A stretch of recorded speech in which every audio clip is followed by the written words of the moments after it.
Albert Einstein was born on March 14, 1879, in Germany.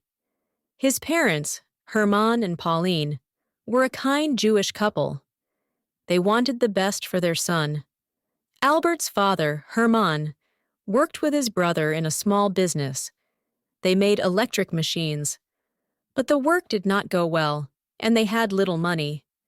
6 weeks after Albert was born, the family moved to Munich. They hoped for better luck there. Pauline's family helped them with some money to start again. Albert had a younger sister named Maria. She was born 3 years after him. The two children played together. Albert liked to learn about the world around him. Pauline loved music and wanted Albert to learn it too. When Albert was 5 years old, she started teaching him piano. He also learned violin soon after. Music became very important to Albert. Later, he said, "If I were not a scientist, I would be a musician. Music makes me very happy." When Albert was 6, he went to a Catholic school in Munich. Even though he was Jewish, the school accepted him. He worked hard, but did not love the lessons. Albert later went to a harder school called Luitpold Gymnasium. He learned many subjects, but he liked math the most. He was not very good at other topics. In school, Albert felt the teachers were too strict. He wanted more freedom to think and ask questions. This made him unhappy. At home, Albert liked to read books about math and science. He wanted to understand how the world worked. His father often brought him new books. Albert's family moved again when he was 15 years old. This time, they went to Italy. But Albert stayed in Munich to finish his studies at school. Albert did not want to stay in Munich.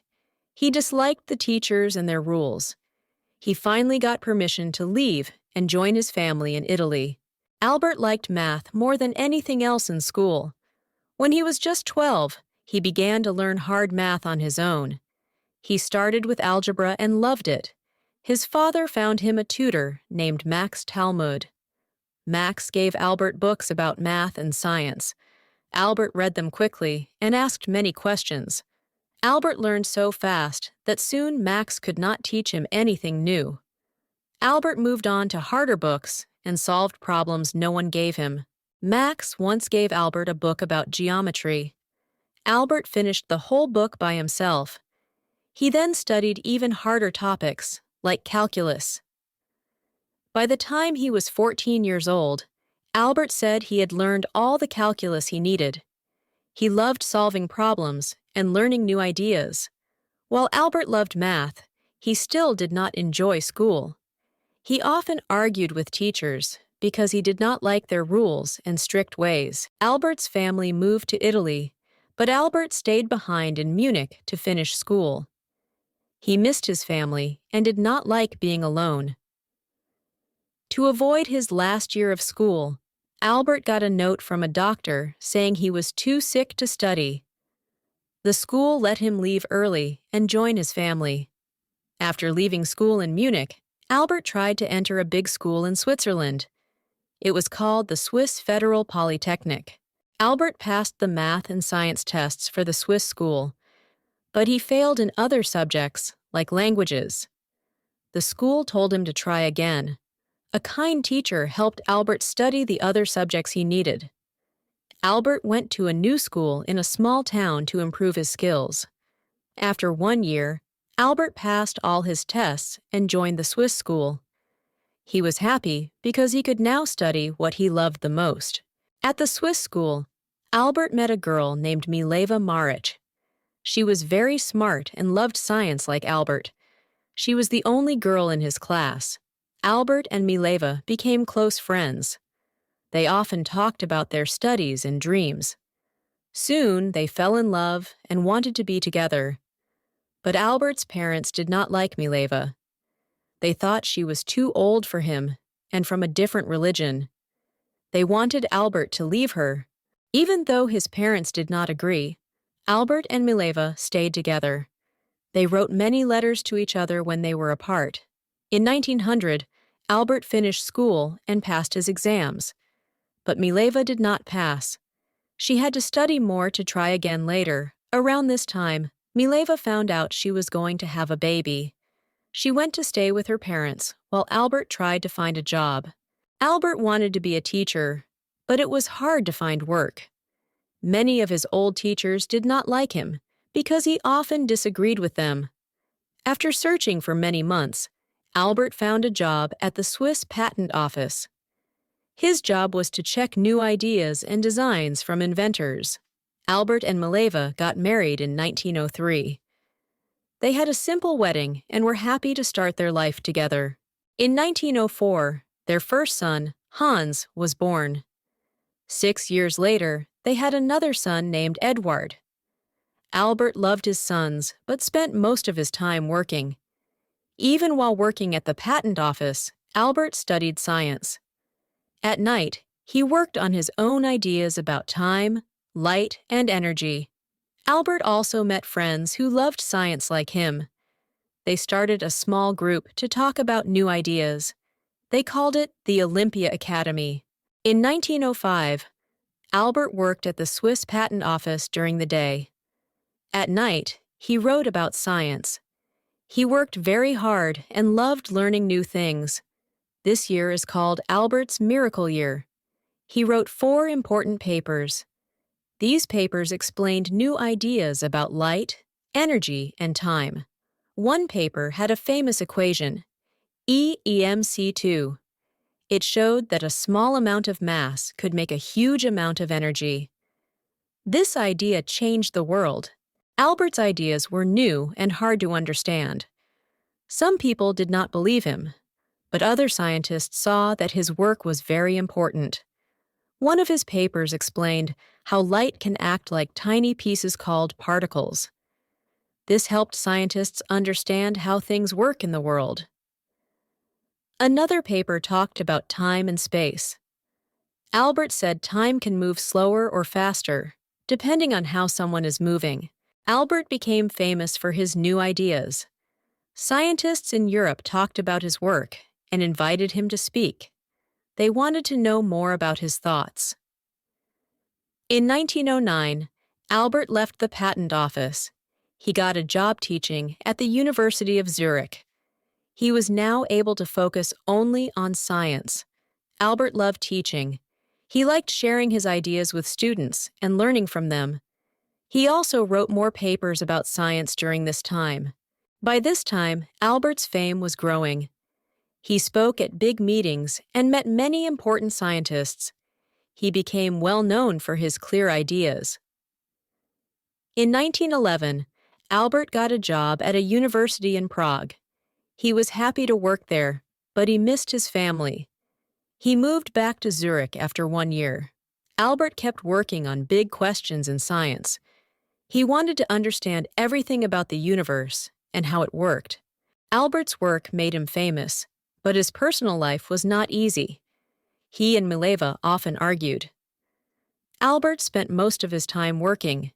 In 1914, Albert moved to Berlin for a new job. Mileva stayed behind with their sons. She was unhappy, and their marriage ended soon after. Albert and Mileva divorced in 1919. That same year, Albert married Elsa, his cousin. She helped him with his busy life.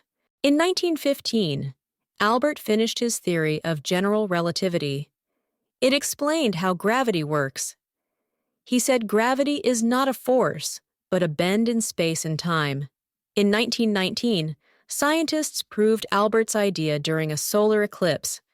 The world was amazed. Albert became famous everywhere after this discovery. Newspapers around the world wrote about him. People called him a genius. Albert said he only wanted to work on science, not be a celebrity. In 1921, Albert won the Nobel Prize for Physics. It was not for relativity, but for his work on light and the photoelectric effect. He felt very proud. Albert traveled to many countries to talk about science. He went to the United States, Japan, and Palestine. People were excited to meet him. Even though he was famous, Albert stayed humble. He said, "I am just a man who likes to ask questions." He wanted to inspire others to learn. Albert also cared about people. He spoke against war and helped poor scientists. He believed the world should live in peace. These ideas made him loved by many. Even with his fame, Albert had struggles. He often missed his family and felt sad about the choices he made. But he kept working hard. Albert's life was a mix of great success and personal pain. He was proud of his work and hoped it would help people understand the world better. In the 1930s, Germany became a dangerous place for Jewish people. Albert, being Jewish, was not safe. He decided to leave Germany with his family. The Nazi Party, which hated Jewish people, took away Albert's job and his home. Albert and his wife, Elsa, moved to Belgium for a short time. While in Belgium, Albert learned the Nazis had burned his books.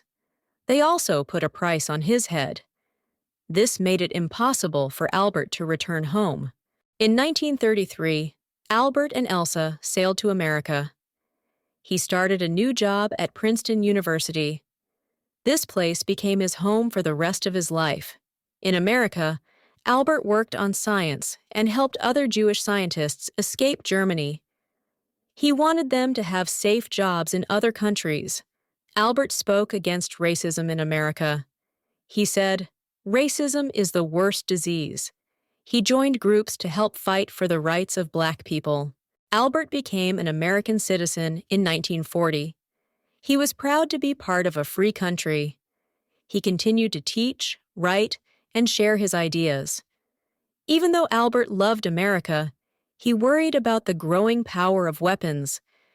He wanted the world to use science for peace, not for war. Albert worked hard to help people understand how science could improve life. He believed in peace and helping others, no matter where they were from.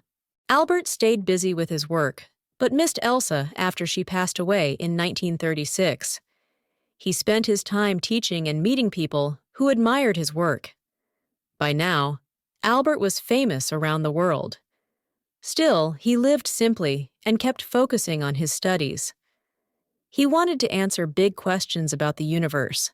Albert hoped his ideas would inspire the next generation of scientists. He believed that knowledge was the key to making the world a better place. In 1939, scientists told Albert about a new, powerful weapon. They believed Germany might build it first. They asked Albert to help warn the United States. Albert wrote a letter to President Roosevelt. He explained the danger of this weapon. The United States began a project to build the atomic bomb. Albert later felt sad about this.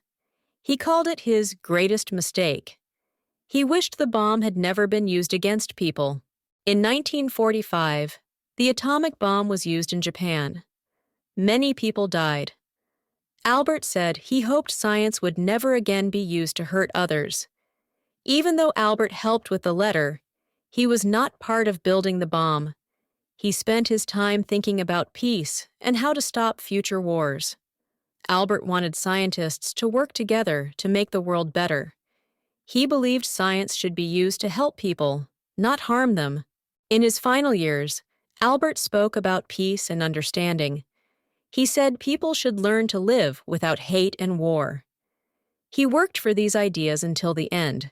Albert's health became worse in 1955. He passed away on April 18th, at the age of 76. He had lived a long life full of great work.